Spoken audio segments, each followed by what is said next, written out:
السلام علیکم ورحمۃ اللہ وبرکاتہ۔ امید ہے بیٹا سب خیریت سے ہوں گے۔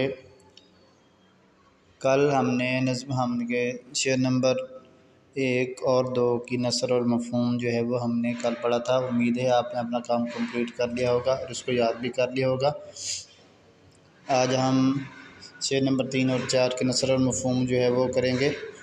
شعر نمبر 3 ہے تماشا اس کی قدرت کا ہے، بر و بحر میں ہر دم، ادھر موجیں ہوا کی ہیں، ادھر پانی کا دھارا ہے۔ تماشا کرتب، قدرت کا میننگ ہے طاقت، بر زمین کو کہتے ہیں، بحر سمندر، ہر دم ہر وقت، موجیں لہریں، پانی کا دھارا بہاؤ یا لہر۔ شعر نمبر 3، اس میں سب سے پہلے ہم شعر لکھیں گے، پھر شاعر کا نام، نظم کا نام، پھر اس کے بعد نثر۔ اللہ تعالیٰ کی قدرت کے مظاہر خشکی اور سمندر میں ہمہ وقت نظر آتے ہیں۔ ٹھنڈی اور گرم ہوائیں اور سمندر کی لہریں اسی کے حکم سے چل رہی ہیں۔ اس کا مفہوم دیکھیں۔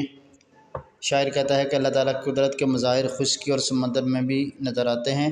میدانی علاقوں میں ٹھنڈی اور گرم ہوائیں چلتی ہیں، فصلیں اگتی ہیں، پھل، اناج اور سبزیاں پیدا ہوتی ہیں، جبکہ سمندر میں بھی اللہ تعالیٰ کی الگ ہی قدرت نظر آتی ہے۔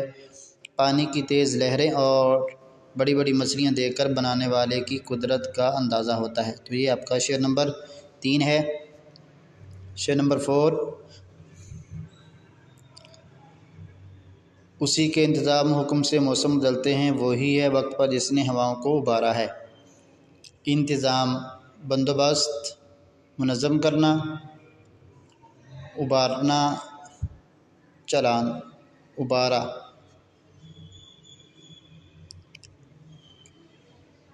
چلایا۔ اب ہم اس کی نثر اور مفہوم جو ہے وہ دیکھیں گے۔ سب سے پہلے آپ نے اسی طرح شعر نمبر لکھنا ہے 4، پھر شعر لکھنا ہے، پھر شاعر کا نام، نظم کا نام، اس کے بعد نثر۔ اللہ تعالیٰ کے حکم سے موسم بدلتے ہیں، وہی ذات ہواؤں کو وقت پر چلاتی ہے۔ اس کے مفہوم دیکھیں۔ اللہ تعالیٰ کی تعریف بیان کرتے ہوئے شاعر کہتا ہے کہ اللہ تعالیٰ نے اس کائنات میں موسم بدلنے کا انتظام بھی کیا ہے۔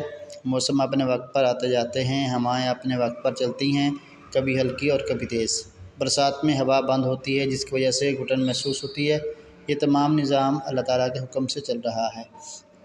بیٹا یہ آپ نے اپنا کام جو ہے وہ اپنی کاپی پہ اچھے طریقے سے لکھنا ہے اور پھر اس کو یاد کرنا ہے اسی ترتیب کے ساتھ۔